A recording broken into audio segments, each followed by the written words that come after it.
Hello વિદ્યાર્થી મિત્રો, આજે આપણે ધોરણ 6 વિકાસ મૂલ્યાંકન અસાઇનમેન્ટનું ગણિતનો પ્રશ્ન ચોથાનો અનુ સોલ્યુશન લઈશું। એમાં શું કહે છે, ચિત્ર આલેખ પરથી પ્રશ્નોના જવાબ આપવાના છે। તો પ્રકરણ 7 છે। તો પહેલામાં શું કહે છે, કેટલીક વ્યક્તિઓની મીઠાઈની પસંદગીનો ચિત્ર આલેખ નીચે દર્શાવ્યો છે।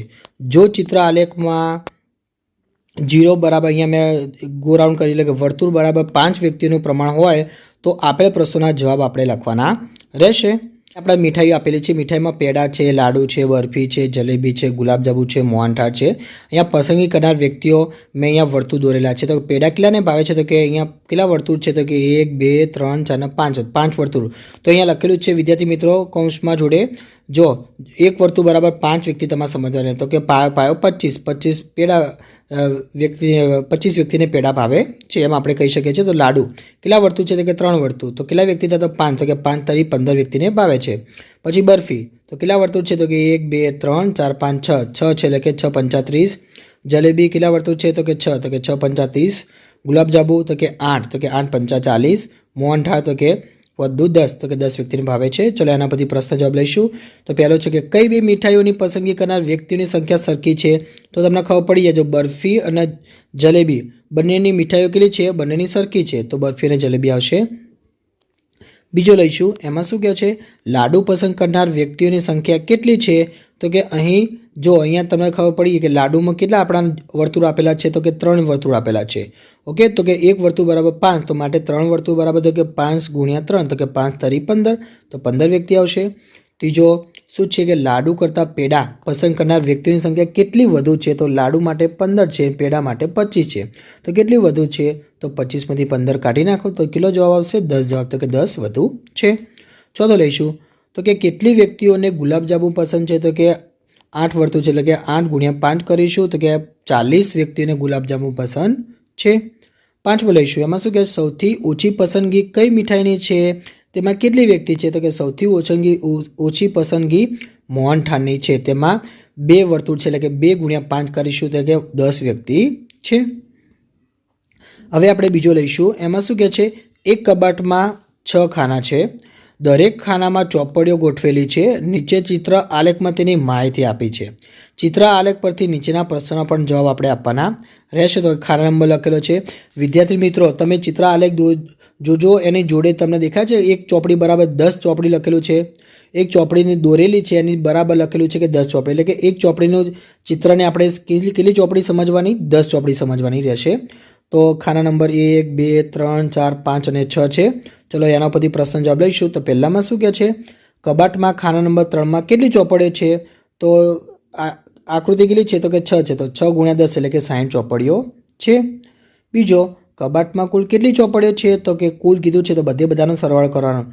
તો ખાના 1માં 70, બીજામાં 50, ત્રીજામાં 60, ચોથામાં 90, પાંચમામાં 30, છઠ્ઠામાં 50 છે, તો કુલ 350 ચોપડીઓ છે। ત્રીજો, કબાટના કયા ખાનામાં સૌથી વધારે ચોપડીઓ છે, તો કે ખાના નંબર 4માં સૌથી વધારે 90 ચોપડીઓ છે। ચોથો, કબાટના કયા ખાનામાં સૌથી ઓછી ચોપડીઓ છે, તો કે ખાના નંબર 5માં સૌથી ઓછી 30 ચોપડીઓ છે।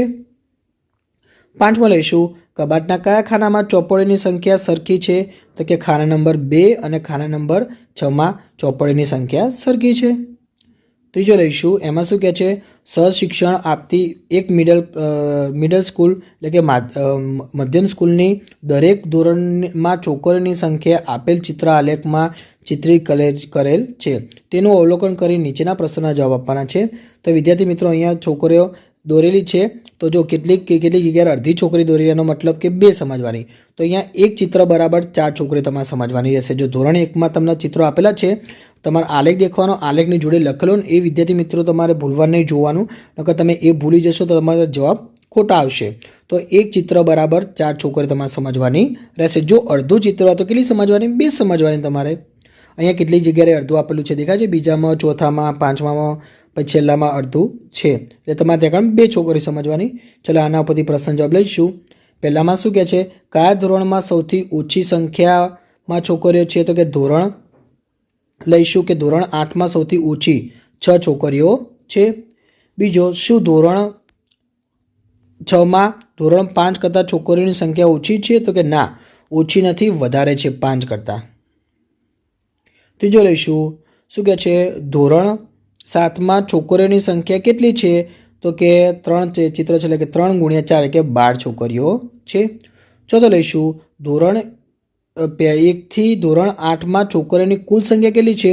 તો દરેક ધોરણની આપણે સરવાળો કરીશું. તો પહેલા ધોરણની 24, બીજાની 18, ત્રીજાની 20, ચોથાની 14, પાંચમાની 10, છઠ્ઠાની 16, સાતમાની 12 અને આઠમાની 6 છે. તો કુલ 120 છોકરીઓ છે. પાંચમો લઈશું, એમાં શું કહે છે ધોરણ 7 કરતાં ધોરણ 1માં છોકરીઓની સંખ્યા કેટલી વધારે છે? ચલો ધોરણ 7માં છોકરીઓની સંખ્યા 12 છે અને ધોરણ 1માં છોકરીઓની સંખ્યા 24 છે. તો ચલો 24માંથી 12 કાઢી નાખો તો કેટલી 12 વધારે છે. હવે આપણે ચોથો લઈશું, એમાં શું કહે છે નીચે 5 ગામના રહેલા ટ્રેક્ટરની સંખ્યા દર્શાવતો ચિત્ર આલેખ આપેલ છે. આ ચિત્ર આલેખનું અવલોકન કરી પ્રશ્નોના જવાબ આપણે આપવાના રહેશે. તો વિદ્યાર્થી મિત્રો તમને આલેખ આપેલો છે ચિત્ર આલેખ, એની જોડે તમને શું લખેલું છે જો એક ચિત્ર બરાબર આપણે અહીંયા એક જ ટ્રેક્ટર સમજવાનું છે એટલે અહીંયા આપણે ભૂલ થશે નહીં. તો ગામ એમાં કેટલા ટ્રેક્ટર છે તો કેટલા ચિત્ર ગણી લેવાના 1 2 3 4 5 6. તો કે ગામ એમાં 6 ટ્રેક્ટર છે. પછી ગામ બીમાં કેટલા છે 5, ગામ સીમાં 1 2 3 4 5 6 7 8, ગામ ડીમાં 3 અને ગામ ઈમાં 1 2 3 4 5 6 ટ્રેક્ટર છે. ચલો એના બધી પ્રશ્ન જવાબ લઈશું. પહેલા પ્રશ્નમાં શું કહે છે કયા ગામમાં સૌથી ઓછી સંખ્યામાં ટ્રેક્ટર છે? તો કે ગામ ડીમાં 3 ટ્રેક્ટર સૌથી ઓછી સંખ્યામાં ટ્રેક્ટર છે. બીજો કયા ગામમાં સૌથી વધારે સંખ્યામાં ટ્રેક્ટર છે? તો કે ગામ સીમાં 8 ટ્રેક્ટર સૌથી વધારે છે. ત્રીજો લઈશું ગામ બી ગામની સરખામણીમાં સી ગામમાં કેટલા વધારે ટ્રેક્ટર છે? તો કે બી ગામમાં 5 ટ્રેક્ટર છે અને સી ગામમાં કેટલા છે 8 ટ્રેક્ટર છે. ચલો 8માંથી 5 કાઢી નાખો તો કેટલા વધે છે? તો કે 3 વધારે ટ્રેક્ટર છે. ચોથો લઈશું આમ 5 ગામમાં કુલ કેટલા ટ્રેક્ટર છે? તો પહેલા ગામમાં 6, બીજામાં 5, ત્રીજામાં 8, ચોથામાં 3 અને પાંચમામાં 6 ટ્રેક્ટર છે. તો કુલ 28 ટ્રેક્ટર છે. પાંચમો પ્રશ્ન લઈશું ગામ ડી કરતાં ગામ ઈમાં કેટલા વધારે ટ્રેક્ટર છે? તો કે ગામ ડીમાં 3 ટ્રેક્ટર છે અને ગામ ઈમાં 6 ટ્રેક્ટર છે. તો ચલો 6માંથી આપણે 3 કાઢી દઈશું તો કેટલા વધે છે 3 ટ્રેક્ટર વધારે છે આપણો જવાબ રહેશે. વિદ્યાર્થી મિત્રો તમને મારો વિડીયો ગમ્યો હોય તો ચેનલને લાઇક, ચેનલને સબસ્ક્રાઈબ કરવાનું ભૂલતા નહીં.